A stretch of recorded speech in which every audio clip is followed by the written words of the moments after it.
नमस्ते। नेभलिज football association मलेसियाको अध्यक्ष म सन्तोष भट्ट। हाम्रो जनवरी 25 तारिकसम्म सम्पूर्ण मलेसियामा भएका फुटबल टिमहरू हजुरहरूले एसोसिएसनमा आफ्नो टिम दर्ता गर्नुहोला।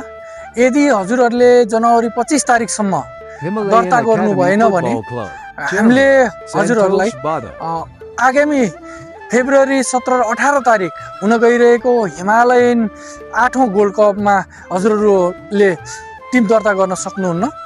त्यो कारणले पनि हजुरहरूले नेभलिज फुटबल एसोसिएसनमा आफ्नो टिम दर्ता गरेर आफ्नो टिम सुरक्षित बनाउनु होला।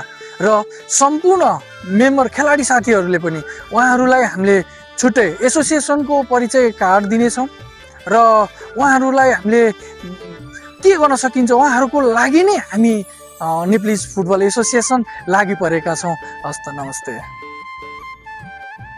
र हामी अहिले यहाँ छौँ पानासुनिङ स्टेडियम सालम सेक्सन 21 मा छौँ। हामी 8औं हिमालयन गोल्ड कपको यो ग्राउन्ड भिजिटमा आएका छौँ।